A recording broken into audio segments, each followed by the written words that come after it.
சிண்டுவோட first day ஸ்கூலுக்கு நான் என்ன லன்ச் கொடுத்து விட்டேன் அப்படின்றத இந்த வீடியோவில் பார்த்துடலாம்.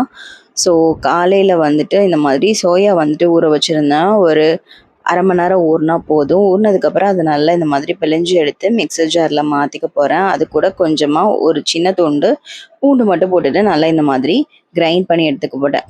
ரொம்ப நைஸாக இல்லாமல் இந்த மாதிரி கோஸாக அரைச்சிக்கலாம். அது கூடவே ஜீரகம், சில்லி பவுடர், கரம் மசாலா, தென் கொஞ்சமாக மஞ்சத்தூள், உப்பு, தென் கடலை மாவு கொஞ்சமாக ஆட் பண்ணிக்கலாம். அதெல்லாம் சேர்த்துட்டு நல்லா பைண்ட் பண்ணதும் கொஞ்சமாக பெப்பர், தென் வந்துட்டு வெங்காயமும் ஆட் பண்ணிக்கலாம். பெரியவங்க சாப்பிட்றதா இருந்தால் பச்சை மிளகாய், கருவேப்பிலெல்லாம் கட் பண்ணி ஆட் பண்ணிக்கலாம்.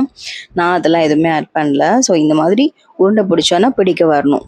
இந்த மாதிரி உருண்டை பிடிச்சி அதை அப்படியே தோசைக்கல்லில் வந்து தட்டிட்டு தேங்காய் எண்ணெய் விட்டு நல்லா வேக வச்சு எடுத்திங்கன்னா சூப்பராக ஒரு அடை வந்து ரெடி ஆகிடும். இந்த டேஸ்ட் வந்து ரொம்பவே நல்லாயிருக்கும். கண்டிப்பாக ட்ரை பண்ணி பாருங்கள். இது வந்துட்டு ப்ரோட்டீன் ரிச்சான ஒரு லஞ்ச் கூட. ஸ்நாக்ஸுக்கு நெய்யில் பனானாவை ரோஸ்ட் பண்ணி நாட்டு சக்கரை போட்டு கொடுத்து விட்டுருந்தேன். லஞ்ச் எல்லாம் பேக் பண்ணிவிட்டு சிண்டுவை ஸ்கூலில் கொண்டு போய் விட்டுட்டு வந்தாச்சு.